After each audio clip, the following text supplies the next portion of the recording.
তারা যে এইভাবে মানে গুলি করবে এটা তো আসলে কখনো কারো মানে আশঙ্কার মধ্যে আসেনি। এটা তো ঘটনা ঘটার পরে না আমরা বুঝতে পেরেছি। যেই ঘটনাটি ঘটেছে সেটা আমরা আমাদের যে টিম ছিল আজকে প্রচারণা টিমে, সেই প্রচারণা টিমে আমাদের দুইজন অলরেডি মতিঝিল যে ডিসি আছেন হারুন ভাই, তার সাথে এই স্পটে গিয়েছেন, যেখানে জুমার নামাজের সময় তারা ছিল যারা গুলি করেছেন। তো ওইখানে হচ্ছে আমাদের পিআর টিমের সদস্যরা হাদিবের সাথে ছিল। এই পিআর টিম সাথে নিয়ে মূলত হাদি ভাই এই এলাকা দিয়েই যাচ্ছিলেন, মতিঝিলে ক্যাম্পেইন শেষ করে এখান দিয়ে রিক্সা দিয়ে যাচ্ছিলেন। এবং ওই যে যারা গুলি করেছেন তারা গত কয়েকদিন যাবৎ তাদের সাথে এই ক্যাম্পেইনে যুক্ত ছিল। সে কোনো রাজনৈতিক দলের পরিচয় দেয়নি, সে হাদি ভাইকে পছন্দ করে বলে তার কাছে আসছে, এরকম একটা কথা বলে সে প্রচারণায় অংশগ্রহণ করতে চায়। তো এটা বলে হাদি ভাইয়ের সাথে হাদি ভাই সবাইকে অ্যাকসেপ্ট করে, তার কাছে যে আসে সেইভাবে তাকে অ্যাকসেপ্ট করা, এবং সেভাবেই সে মাস্ক খোলেনি। তাকে বারবার বলা হয়েছিল মাস্ক খোলেন, সেই বলছে যে তার কোনো সমস্যা আছে।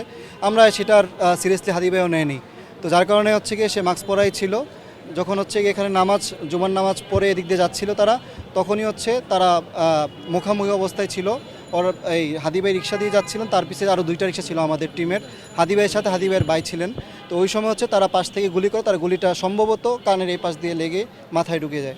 এই যে হাদি ভাইয়ের উপরে যে আক্রমণটা হয়েছে, এটা হাদি ভাই যেভাবে বাংলাদেশের পক্ষে উচ্চকিত কণ্ঠে কথা বলে গিয়েছেন, ভারতীয় আগ্রাসন এবং ভারতীয় আধিপত্যবাদের বিরুদ্ধে যেভাবে সবসময় উচ্চকিত কণ্ঠ ছিলেন, তারই ধারাবাহিকতায় ভারতীয় যেই এজেন্সিগুলো আছে সেখান থেকেও হতে পারে, অথবা যে কোনো রাজনৈতিক প্রতিহিংসার কারণেই হতে পারে, যেটার মানে ডেপথ মানে এই শত্রুতার জায়গাটা অনেক গভীরে।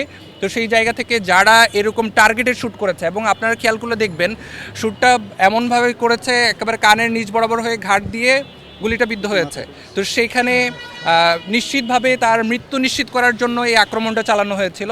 তো সেই জায়গা থেকে যারা এরকম পরিকল্পিতভাবে টার্গেটেড শট করেছে, তারা আমাদের আশঙ্কা হচ্ছে যে কোনোভাবে প্রমাণটাও লুকিয়ে ফেলার চেষ্টা করবে। তো সেই জায়গা থেকে হাদিবের উন্নত চিকিৎসার পাশাপাশি এই আইনি পদক্ষেপগুলো যেন পিছিয়ে না থাকে, সেই জন্য আমরা সাথে সাথেই হচ্ছে আমাদের রমনার ডিসি যিনি আছেন মাসুদ ভাই এবং মতিঝিলের যিনি ডিসি আছেন হারুন ভাই, ওনাদের দ্বারস্থ হয়েছে, যেহেতু এটা মতিঝিল থানার আন্ডারে, এবং আমাদের দুইজন ডিসিকেই আমরা সার্বিক তথ্য প্রমাণ সংগ্রহ করার জন্য এখনো পর্যন্ত প্রেশার দিয়ে যাচ্ছি।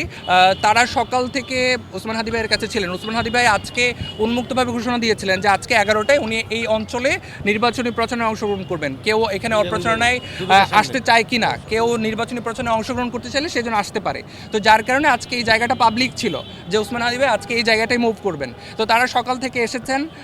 যারা সাথে ছিলেন প্রত্যক্ষদর্শী তারা বলেছেন যে যেহেতু তারা পিআর টিমের সদস্য, সাথে যারা ছিলেন, পিআর টিম মিনস হচ্ছে মানে ওসমান হাদি ভাইয়ের প্রচারণা ফোটেজ সংগ্রহ করা বা এই ডকুমেন্টারি তৈরি করা, এই ধরনের কাজগুলো তারা করে থাকেন। তো তারা স্বাভাবিকভাবেই সবার ছবিগুলো সংগ্রহ করার চেষ্টা করেন। যখন ওই যে মাস্ক পরিহিত যারা ছিলেন তাদের ছবি যখন সংগ্রহ করতে যাচ্ছিলেন, তখন তারা সেখানে বারণ করেছেন যে ছবিটা সংগ্রহ করা যাবে না। এবং সকাল থেকে তারা সন্দেহভাজনভাবে চলাফেরা করছিলেন। একজন পাঞ্জাবি পরিহিত ছিলেন, আরেকজন কোট পরা ছিলেন, শুট কোট পরা ছিলেন। তো তারা আবার হচ্ছে মোটরসাইকেলে যাওয়ার যে ফুটেজটা আমরা পেয়েছি, একটা ফুটেজ আমরা এই মুহূর্তে হাতে পেয়েছি, যারা মোটরসাইকেলে যাচ্ছিলেন ওসমান হাদি ভাইয়ের পাশ দিয়ে, সেখানেও আমরা এই দুজন ব্যক্তিকে দেখেছি। এবং আরও সন্দেহের জায়গা হচ্ছে জুমার নামাজ আজকে, তো সেখানে এই জুমার নামাজের সময় পর্যন্ত সবাই জুমার নামাজে গিয়েছে। ওসমান হাদি ভাইয়ের সাথে যারা ছিল তারাও জুমার নামাজে গিয়েছে, বাট তারা দুজন জুমার নামাজে যায়নি। মসজিদের বাহিরে তারা অপেক্ষা করছিল, ওসমান হাদি ভাইয়ের গতিবিধি খেয়াল করছিল। তো এরকম অনেকগুলো কারণ আছে তাদেরকে সন্দেহ করার। দুইজনেই মাস্ক পরা ছিলেন, সারাদিনই তারা দুজন মাস্ক পরা ছিলেন, এবং তারা তাদের নিজেদের ছবি তুলতেও নিষেধ করেছেন। ওই দুজনের ছবি আমাদের কাছে আছে, বাট তদন্তের স্বার্থে এবং আমরা এই মুহূর্তে নিশ্চিত না হওয়া পর্যন্ত, কারণ হঠাৎ করে সন্দেহভাজনভাবে ভিন্ন কেউ এখানে চলে আসলে তার লাইফ এটা থ্রেটেনিংয়ের মধ্যে পড়ে যাবে।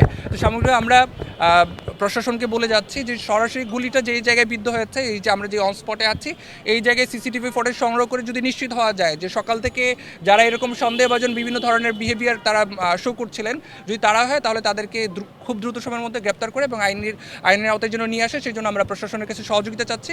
এবং আমরা প্রত্যক্ষদর্শীদেরকে সরাসরি এখানে নিয়ে আসছি, তারাও যেন আমাদেরকে তথ্য প্রমাণ দিতে যেন সহযোগিতা করতে পারেন।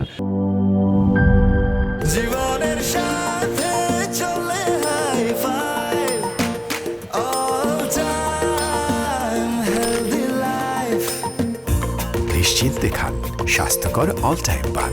All time healthy life.